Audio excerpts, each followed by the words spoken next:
మంచు కుటుంబంలో ఏర్పడిన విభేదాలు బయటకు రావడం, మీడియా ఆ విషయాలను ప్రజలకు తెలియజేయడం కోసం వెళ్లిన మీడియా ప్రతినిధులపై దాడి చేయడాన్ని నిరసిస్తూ తిరుపతిలో జర్నలిస్టులు పెద్ద ఎత్తున నిరసనకు దిగారు. జర్నలిస్టులపై దాడి చేసిన మోహన్ బాబు, ఆయన బౌన్సర్లపై కేసు నమోదు చేసి చట్టపరమైన చర్యలు తీసుకోవాలని డిమాండ్ చేస్తూ బుధవారం ఉదయం తిరుపతిలోని జర్నలిస్టుల సంఘాలు నిరసనకు దిగాయి.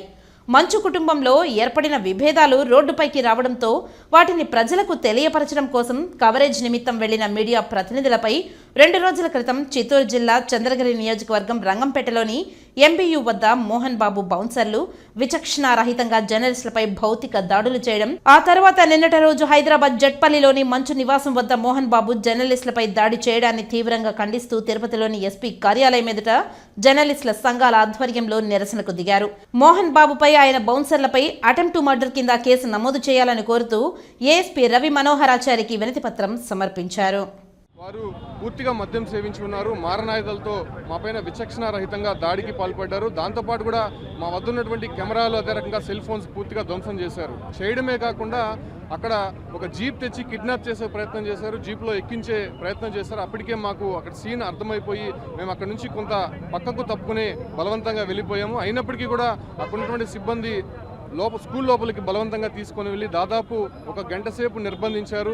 మమ్మల్ని నానా బూతులు తిట్టాడు. అక్కడ ఉన్నటువంటి కర్నల్ అంటే ఎక్స్ సర్వీస్ మ్యాన్ అనేటువంటి ఒక వ్యక్తి, అతను ఎక్స్ సర్వీస్ మ్యాన్ అనేటువంటి విషయాన్ని కూడా మర్చిపోయి మిమ్మల్ని చంపేస్తాము, ఇక్కడ జరిగినటువంటి ఘటనల్ని బయటికి చెప్తే ఖచ్చితంగా మీ అంతు చూస్తామనేటువంటి విషయాలు పైన బెదిరిస్తూ వచ్చారు. అక్కడ ఉన్నటువంటి ప్రొఫెసర్స్, అఫీషియల్స్ అంటే కాలేజీలో పనిచేసేటువంటి కీరోలో ఉన్నటువంటి వారంతా కూడా బండ బూతులు తిడుతున్నారు. ఇక విద్యార్థులకి వాళ్ళు ఎటువంటి సందేశం ఇవ్వబోతున్నారు, అక్కడ ఎటువంటి విద్యాబోధన వాళ్ళు చేస్తారో కొంత ఈ విషయాన్ని చూస్తే మనం అర్థం చేసుకోవచ్చు. దీనిపైన పోలీసులు కూడా కంప్లైంట్ ఇచ్చాం. బట్ అక్కడ కేవలం వాళ్ళపైన బెయిలబుల్ సెక్షన్స్ కిందనే కేసు నమోదు చేశారు. దీనిపైన మళ్ళీ ఎస్పీ సార్కి ఫిర్యాదు చేయడానికి ఇవాళ జర్నలిస్టు సంఘాలంతా కూడా వచ్చాము.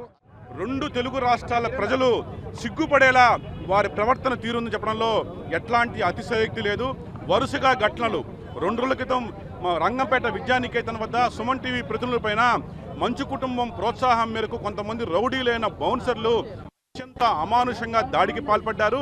ఆ ఘటన మరొక ముందే నిన్నటి రోజున హైదరాబాద్లో ఏకంగా మోహన్ బాబే లోగో చేతపట్టుకొని ఓ ప్రముఖ ఛానల్ పైన అత్యంత దారుణంగా దాడికి దిగడాన్ని తిరుపతి పాత్రికేయ సమాజం తీవ్రంగా ఖండిస్తోంది. నిన్నటి రోజు సుమన్ టీవీ పైన, నిన్నటి రోజు టీవీ9 పైన దాడికి పాల్పడినటువంటి మోహన్ బాబు విద్యా సంస్థల సిబ్బందిపై మరియు మోహన్ బాబు పై కఠిన చర్యలు తీసుకోవాలని ఆంధ్రప్రదేశ్ ఫోటో జర్నలిస్ట్ అసోసియేషన్ తరఫున డిమాండ్ చేస్తున్నాం. మోహన్ బాబు, కోపం, ఆవేశం నీకే కాదు, మాకు ఉంటుంది, మా రిపోర్టర్కి ఉంటుంది, మా కెమెరామ్యాన్కి ఉంటుంది.